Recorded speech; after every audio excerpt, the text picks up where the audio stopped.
দর্শক, আবার চলে আসলাম মঙ্গলার একটি বিষয় নিয়ে। তো মঙ্গলার যে সব বিষয় নিয়ে আজকে কথা বলবো, একটি হচ্ছে যে আপনার মঙ্গলের দেশে থাকা খাওয়া খরচ কে দিবে এবং কেমন কি খরচ পড়বে, এই সকল বিষয়ে আমরা কথা বলবো।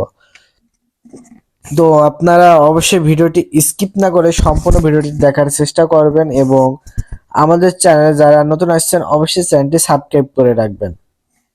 তো ওখানে একটা সিস্টেম আছে, সেটা হচ্ছে আপনার কোম্পানি সিস্টেম। এবং মঙ্গোলিয়াতে যদি আপনি কোম্পানি ভিসার মাধ্যমে আসেন, তাহলে কিন্তু সেক্ষেত্রে আপনাকে ডাইরেক্ট কোম্পানি ভিসাতে গেলে ওখানে আপনাকে কে এটা বহন করবে, ওটা কিন্তু আপনার যে চুক্তিপত্র আছে এখানে কিন্তু লেখা আছে।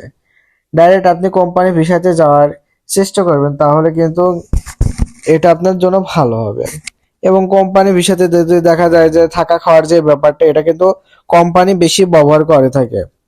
কারণ এটা কোম্পানি থাকা খাওয়ার, দেখা যাচ্ছে আপনার থাকাটা কিন্তু কোম্পানি বেশি বহন করে, আর খাওয়াটা দেখা যাচ্ছে নিজের হয়ে থাকে। এবং আপনার যদি খাওয়াটা নিজের হয়ে থাকে তাহলে খরচটা কেমন হবে, আপনার দেখা যাচ্ছে প্রায় 1.5 থেকে 200 ডলার এবং 150 ডলার পর্যন্ত কিন্তু খাওয়ার ডলার আপনার ওখানে ফুরাই যাবে। তাহলে দেখা যাচ্ছে আপনার 20-25 হাজার টাকা কিন্তু ওখানে খাওয়ার টাকা ফুরাই যাবে।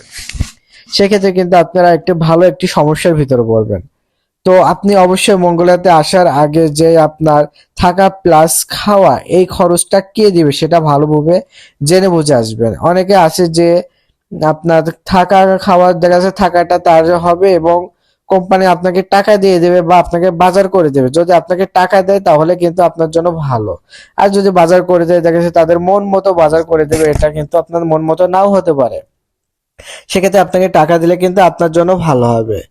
তো আর থাকা জায়গাটা কিন্তু অবশ্যই আপনাকে কোম্পানি দেবে, এটা কিন্তু আপনি মাথায় রাখবেন যে 100-এ 100 এটা থাকার কিন্তু আপনাকে কোম্পানি দেবে।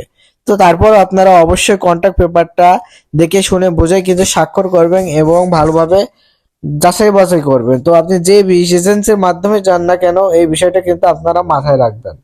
দেখা যাচ্ছে আপনি ওখানে যে ইনকাম করেছেন 5 টাকা, আপনার খরচ হয়েছে 3 টাকা, তাহলে কিন্তু হবে না। কারণ বিদেশে আসে কিন্তু মানুষ কিছু টাকা উপার্জন করার জন্য। সেক্ষেত্রে কিন্তু আপনারা অবশ্যই এইটা খেয়াল রাখবেন, থাকা খাওয়াটা কে বহন করবে।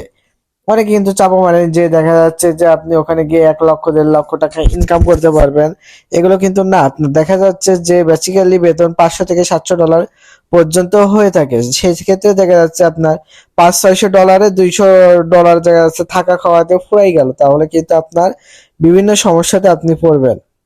তাহলে অবশ্যই বন্ধুরা আপনি সবকিছু যাচাই বাছাই করে চুক্তিপত্র দেখে ওখানে সই স্বাক্ষর করে কিন্তু মঙ্গলেতে যাওয়ার জন্য চিন্তা ভাবনা করবেন। তো বন্ধুরা আশা করি সবাই কিছু বুঝতে পারছেন।